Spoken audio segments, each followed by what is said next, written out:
Do you want to go first? Anna, can I just ask you first of all your thoughts on the performance and result today? No, I don't think you have to ask me about the results because that speaks for itself. That's an unbelievable disappointment.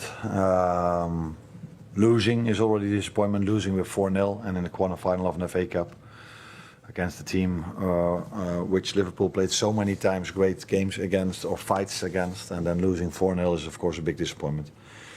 The 20 minutes where we conceded 4 goals were not of our standard. How do you turn this group then into one that can go and beat PSG? Champions League obviously is your final remaining chance for silverware this season. Yeah, that's for silverware, but it's also very crucial that we qualify for Champions League, of course, for next season. Yeah, of course, there are only 3 or 4 days to go, so there are a few things you can do, but and one of the things we need to do if we play against Paris Saint-Germain or against Man City, teams of this level, you need to defend better than we did in the 20 minutes we did when we conceded the 4 goals. I think no one will probably remember it, but the first 35 minutes, there was a lot to like from my team. And it would be nice if we then can score a goal once in a while as well from the chances we create. And again, we faced a team that was outperforming their XG by a mile, and that's what happens constantly. And we every time are under that. So, but if you want to have a chance of beating Paris Saint-Germain, you have to do both parts better. You have to, if you generate a chance, you have to score, and you cannot be so easily beaten with the 4 goals. Then 3, because the penalty was with the 3 other goals, so we conceded.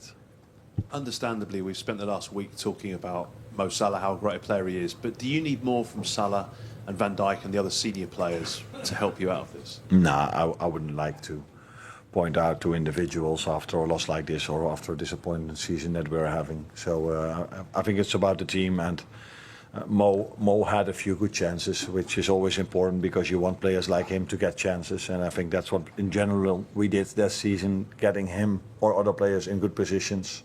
Unfortunately, if you look at not only on today but the whole season, the amount of goals we scored is far too low for the amount of chances we created, but definitely for the Liverpool standard. Hi Anna, Dom gave an interview to TV and he said that the fighting spirit wasn't there, and it did feel like maybe there was a little bit of, like, as you say, it was 4 goals in 20 minutes. How much of a worry is that almost it felt like heads dropped a little bit when that first goal goes in? Yeah, I should ask him what he means and what he means with and what period of time, if he felt that was the whole game. I did not feel this until the moment they scored the 1-0, and I think after they scored the 1-0 we were still in the game, but then we had a throw-in. Twice we conceded a throw when we had a throw-in. And they go so fast, yeah, in those moments you have to defend sharper. The second goal was a similar one we conceded earlier on this season over here, and the second time that we conceded just before half-time playing Man City. And I missed the fighting spirit definitely in the first 10 minutes after half-time. And then afterwards it was just a game where both teams accepted it was 4-0.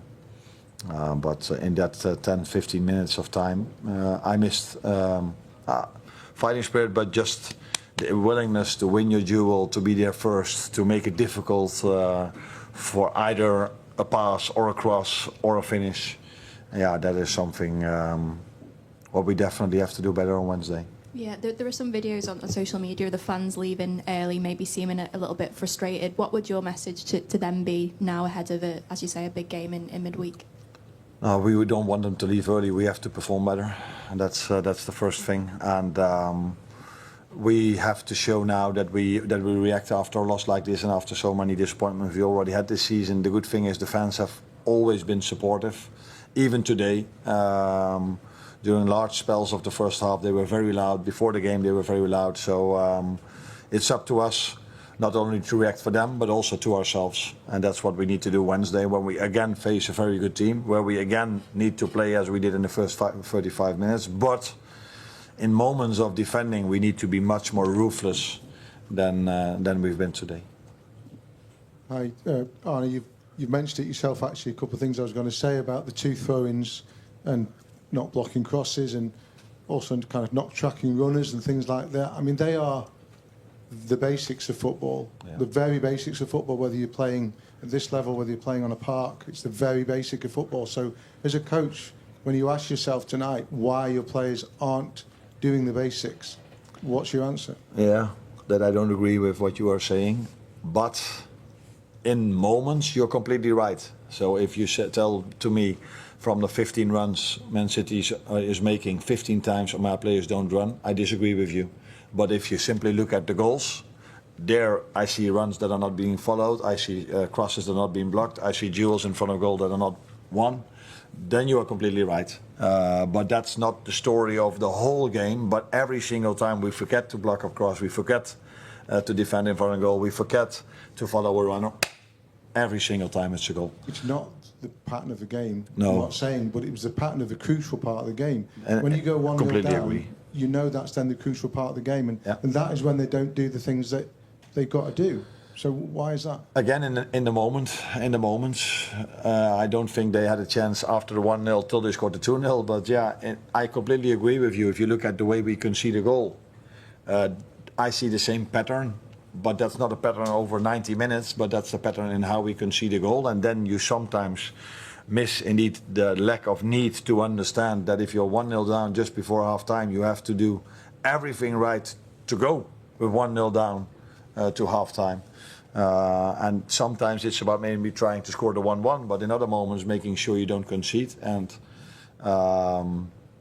like I said, in those 20 minutes, the way we defended when we conceded the 4 goals is absolutely not good enough. And then I see exactly the same things as you see. Concentration, effort, which...